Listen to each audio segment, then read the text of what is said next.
Once upon a time, in a mystical forest, there lived a girl named Alara who possessed an extraordinary gift, the ability to transform ordinary leaves into beautiful butterflies. Alara would spend her days wandering through the woods, her laughter echoing as she sprinkled her magic, filling the air with the fluttering of enchanting creatures. One day, while by the stream, she discovered that each leaf carried a unique story, and with a gentle whisper she could unveil their hidden beauty. With each page she turned, Alara learned more about the magic within her, discovering that her gift was linked to the heart of the forest.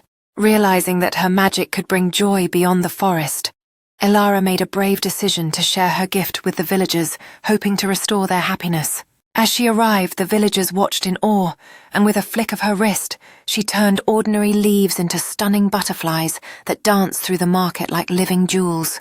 Laughter filled the air as the butterflies took flight, and for the first time in a long while, the village began to sparkle with renewed joy and hope. जब बैंगन ने तरबूज को छोटा साबित करने की कोशिश की, तभी तरबूज के चेहरे पर गुस्सा झलकने लगा। आम सब्जियों ने देखा कि बैंगन किस तरह से तरबूज का मजाक बना रहा है, और तरबूज की गुस्से से भरी प्रतिक्रिया सभी को हैरान कर रही थी। तरबूज ने अपने आकार को बढ़ाने की ठानी और सभी सब्जियों के सामने अपनी ताकत को दिखाने लगा, जिससे बैंगन के चेहरे पर डर साफ दिखाई दे रहा था। अब तरबूज अपनी पूरी ताकत के साथ खड़ा था, जबकि बैंगन उसकी तुलना में बेहद छोटा लग रहा था, और सब्जियां हंसते हंसते लोटपोट हो गईं। बैंगन ने हार मान ली और सब्जियों के बीच अपनी स्थिति को स्वीकार किया, जबकि तरबूज जीत की खुशी में मुस्कुरा रहा था। अब बैंगन ने तरबूज के साथ दोस्ती करने का फैसला किया और दोनों ने अपनी प्रतियोगिता को खत्म करके एक दूसरे के साथ हंसने लगे। बैंगन और तरबूज अब एक साथ बैठकर पिकनिक का आनंद ले रहे थे, और बाकी सब्जियां यह दिखाती थीं कि दोस्ती में हमेशा खुशी होती है। बैंगन ने तरबूज को अपनी एक टुकड़ी पेश की, जिससे तरबूज बेहद खुश हुआ और सभी सब्जियां मिलकर खुशी खुशी डांस करने लगीं। जब तीखी मिर्च ने सीधी सादी लौकी को चिढ़ाया, तो लौकी ने ऐसा जवाब दिया कि मिर्च भी थरथराने लगी। मिर्च ने सोचा कि लौकी उसे डराने में असफल होगी, लेकिन लौकी ने चतुराई से मिर्च को जवाब दिया, जिससे मिर्च की आत्मविश्वास में कमी आ गई। लौकी ने अपनी बुद्धिमानी का प्रदर्शन करते हुए मिर्च को जवाब दिया, जिससे सब्जियों का समूह उसकी सराहना करने लगा। मिर्च ने समझ लिया कि लौकी को उसके मजाक से ठेस नहीं पहुंची, बल्कि वह अब सब्जियों के बीच एक मजेदार नेता बन गई है। मिर्च ने अब इस दोस्ती को अपनाने का फैसला किया और लौकी ने उसे खुली बाहों से स्वीकार किया। इस तरह सब्जियां आपस में मिलकर हंसने लगीं। अब मिर्च और लौकी एक साथ हंसते हुए दोस्त बन गए, और सब्जियों ने यह देखकर एक नई कहानी की शुरुआत की। मिर्च और लौकी ने मिलकर प्याज को चिढ़ाना शुरू किया, जिससे सभी सब्जियां मजे में आईं और एक नई मस्ती की शुरुआत हुई। प्याज ने अचानक मिर्च और लौकी के मजाक में भाग लेते हुए खुद को भी शामिल किया, और सब्जियां अब एक साथ मस्ती करते हुए खेल रही थीं। मिर्च और लौकी ने मिलकर एक मजेदार नृत्य किया, जिससे सभी सब्जियां खुशी से झूम उठीं और तालियां बजाने लगीं।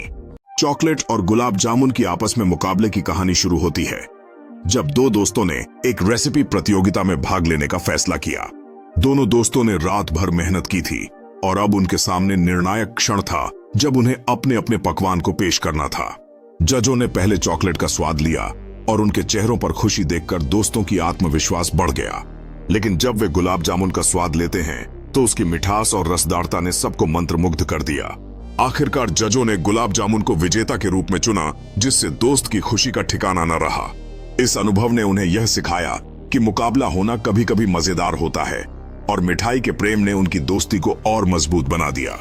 उन्होंने इस प्रतियोगिता को जीतने से ज्यादा अपनी दोस्ती की बुनियाद को मजबूत किया, और उन्होंने तय किया कि अगली बार वे एक साथ कुछ नया बनाएंगे। अब दोनों दोस्तों ने मिलकर एक नई मिठाई बनाने का निश्चय किया, जिसमें चॉकलेट और गुलाब जामुन का सही मिश्रण होगा। उनकी मेहनत और रचनात्मकता ने उन्हें एक अनोखा मिश्रण तैयार करने में मदद की, जो सभी का दिल जीतने के लिए तैयार था। यह कहानी मूली और गाजर के बीच मुकाबले की है। यह दोनों सब्जियां एक बगीचे में रहती हैं, जहां वे अपनी ताकत और गुणों को साबित करने के लिए तैयार हैं। सूरज की रोशनी में मूली और गाजर अपने मुकाबले के लिए तैयार होते हैं, जबकि अन्य सब्जियां उत्सुकता से उन्हें देख रही होती हैं। मूली अपनी पत्तियों को फैलाकर आत्मविश्वास से भरी हुई है, वहीं गाजर मजबूती से खड़ा है। यहां मूली और गाजर एक साधारण सब्जी रेफरी के सहारे मुकाबले की शुरुआत करने की तैयारी कर रहे हैं। दोनों की आंखों में उत्साह और प्रतिस्पर्धा की चमक है। मूली और गाजर दौड़ने लगते हैं, उनके पत्ते हवा में उड़ रहे हैं जबकि अन्य सब्जियां चीयर्स कर रही हैं। मूली थोड़ी आगे निकल जाती है, लेकिन गाजर अपनी ताकत से उसे पकड़ने की कोशिश कर रहा है। जब मूली और गाजर समाप्ति रेखा के करीब पहुंचते हैं तो दोनों अपनी पूरी कोशिश कर रहे हैं, जबकि अन्य सब्जियां उत्साहित होकर उनका समर्थन कर रही हैं। मूली और गाजर के चेहरे पर जीतने की इच्छा साफ झलकती है। एक दिन एक शेर अपने आरामदायक स्थान पर बैठा हुआ था। तभी एक छोटे से चूहे ने उसकी दुम पर कदम रखा। शेर ने गुस्से में कहा, तुम्हें पता नहीं है कि तुम किसके सामने हो? चूहा बिना डरे बोला, मैं जानता हूं, लेकिन मैं तुमसे डरता नहीं हूं। चूहा आगे बढ़ा और कहा, तुम बहुत बड़ा और शक्तिशाली हो, लेकिन कभी कभी छोटे साथी भी मदद कर सकते हैं। शेर ने उसकी बातों पर ध्यान दिया। शेर ने कहा, मैंने सोचा था कि छोटे जानवर कुछ नहीं कर सकते, लेकिन तुमने मुझे सोचने पर मजबूर कर दिया। चूहा मुस्कुराया और कहा, हर कोई महत्वपूर्ण होता है। तब शेर ने कहा, आओ हम दोस्त बनते हैं। तुम्हारी साहसिकता ने मुझे सिखाया है कि सच्ची ताकत आकार में नहीं बल्कि दिल में होती है। शेर और चूहा एक साथ चलते हुए अपनी नई दोस्ती का जश्न मनाते हैं, यह दिखाते हुए कि सच्ची मित्रता हर बाधा को पार कर सकती है। जानवर एकत्रित होते हैं और इस अनोखी दोस्ती को देखते हैं, जिससे सभी को यह सीख मिलती है कि सच्चा साहस आकार की परवाह नहीं करता।